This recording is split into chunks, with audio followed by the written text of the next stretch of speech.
No niin, iatrogeeninen papparainen täällä retkeilemässä taas ja kello on keskiviikkoaamu jotain 5 jälkeen, muutama minuutin yli 5.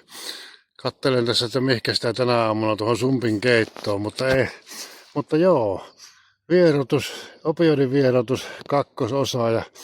Eli mulla on tarkoitus tehdä tästä opioidin vierotusretkestä nyt vähän näitä jaksoja sitten hiljalleen eteenpäin, mutta tämä aamunen liittyy tuohon eiliseen ja sen takia mä törkkään ja tuikkaan sen tähän seuraavaan päivään.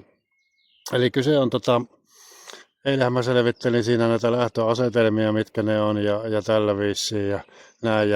Mutta se mitä tarkoituksella jätin eilen sanomatta, niin jätin sen niin kuin tähän aamuun, niin on se, että koko tämä projektihan etenee mulla neuropaattisen kivun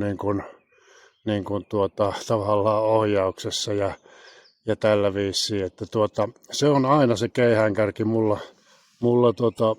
tässä hommassa ja sen takia, että niitä hermovaurioita on tosiaan useampi kappale ja sitä tuutinkia tulee ja sillä nyt läksin tänä aamunakin tässä aika lailla aikaisin liikkeelle tai vähän aikaisemmin sanotaan näin, kun heräsin tuossa jo hyvissä ajoin, kun tuikki tulemaan niin kunnolla neuropaattista kipua. Mä tuommoista, no ei täällä kämpässä vihti maata, että lähdetään retkelle ja näin päin pois ja täällä sitä sitten ollaan.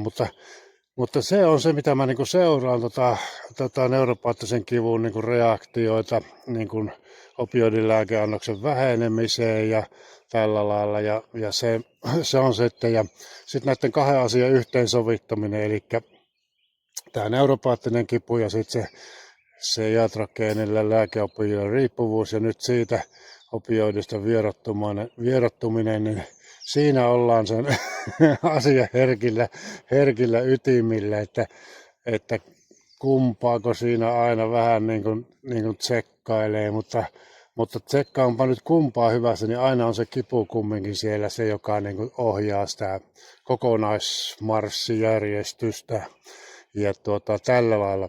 Eli tämä oli niin kuin se, mikä mä tarkoituksella jätin tähän aamuun ja halusin niin kuin tuoda omana niin kuin jaksona tavallaan. Ja tästä toivottavasti tämä narratiivi sitten rakentuu ja katsotaan montako viikkoa ja montako jaksoa tästä tulee, mutta se sitten selviää aikanaan ja nyt katselen, tästä on 2-3 kilometriä matkaa semmoiselle hyvälle sumpinkeittopaikalle. Mä oon tämmöisen Lammenrannalla, niin kuin tuossa taustalta näkyy ja näinpä. Linnut laulaa ja aamu aurinko alkaa puissa näkymään ja tästä se päivä lähtee ja tällä viisiin. Voikaa hyvin mukavaa päivää, nauttikaa elämästä ja tehkää kaikkea kivaa. Iatrogeeninen papparainen kiittelee ja lähtee nyt sitten niinku, onkohan nyt tonne? Kato joo, tonne päin. Tosta tonne ja sumpinkeittopaikalle.